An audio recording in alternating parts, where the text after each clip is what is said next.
So, Europe's got this massive goal to power itself entirely with clean energy. But, and it's a big but, there's a huge hidden challenge that could derail the whole thing. Today, we're cracking the code on Europe's big energy paradox. Yeah, Europe is going all in on renewables. We're talking about incredibly ambitious targets to become a continent powered by the clean, abundant energy of wind and sun. This is a transformation that's worth trillions. But you knew there was a catch, right? With any plan this big, there's always a catch. And in this case, it's a multi-billion-dollar problem that could bring the entire green transition grinding to a halt. And this, right here, is what we're calling Europe's green energy paradox. At its heart, the problem with wind and solar is actually pretty simple. They're variable. You can't just flip a switch and turn them on whenever you feel like it. Now, what's so powerful about this visual is how clearly it lays out the core problem.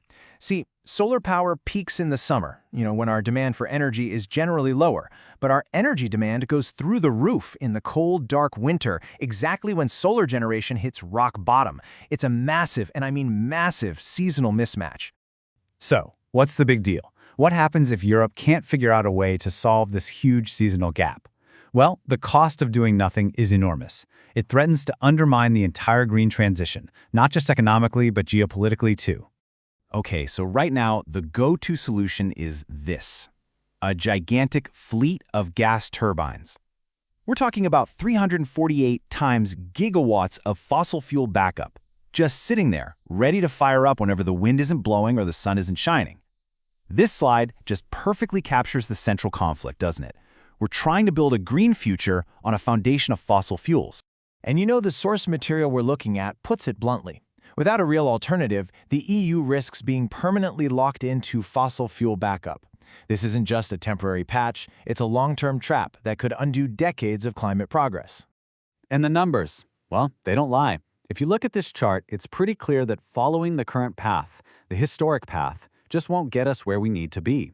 Europe will miss its absolutely critical 55% greenhouse gas reduction target for 2030. The math just doesn't add up. And believe it or not, it actually gets worse. On those super sunny or windy days, we often generate more clean energy than we can possibly use. So what do we do with all that extra power? We just throw it away. The official term is curtailment, and it means wasting perfectly good, homegrown, renewable energy. Just to give you an idea, in 2020 alone, this cost the UK over £1 billion. But what if, instead of throwing that energy away, we could save it? This brings us to the solution, the hero of the story really, energy storage. This is the key technology that can finally unlock the full potential of all that renewable power. The core idea here has a name: energy shifting.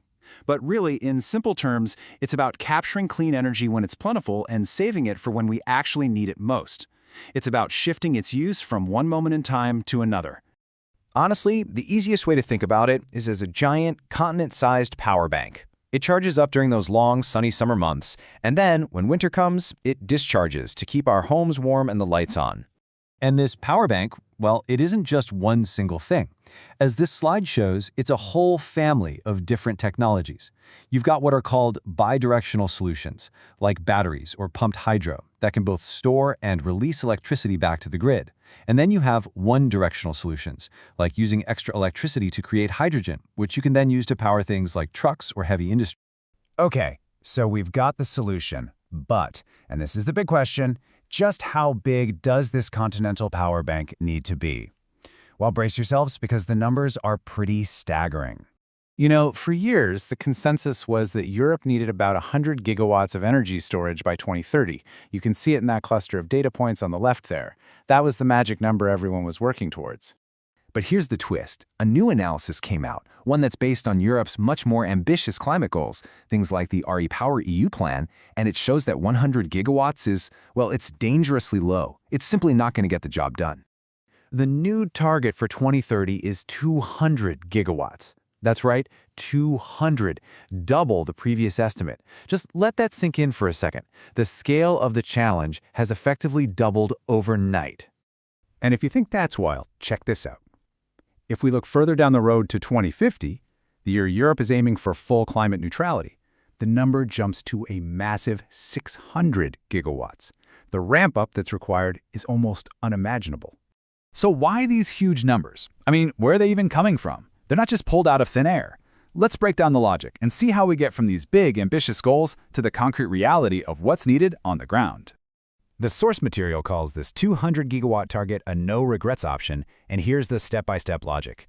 First, to even hit that 55% reduction target, Europe has to cut a gigantic amount of natural gas from the power sector, 188 terawatt-hours to be exact. That, in turn, means we have to replace at least 55 gigawatts of those polluting gas turbines we saw earlier. And finally, that backup power has to come from somewhere, and the only clean, on-demand option is energy storage. It's as simple as that. And this chart really drives home that reaching that target, here it's shown as 187 gigawatts, isn't about picking one single winner. It requires a whole portfolio of technologies that work on different timescales. You need the sprinters, like batteries over on the left, providing power in seconds.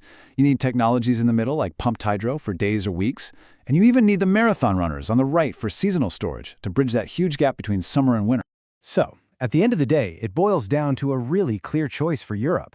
On the one hand, you have fossil fuel backup. That means staying dependent on imports, dealing with crazy price swings, and ultimately missing our climate targets. On the other hand, you have clean energy storage. That means real energy independence, making the most of Europe's own renewable resources and actually hitting those critical climate goals. The path forward is clear, but the scale of this task, it's monumental. It's going to require an unprecedented level of investment, political will, and innovation. Which leaves all of us with one final massive question. Can Europe actually build its continental power bank in time to secure a clean and truly independent energy future?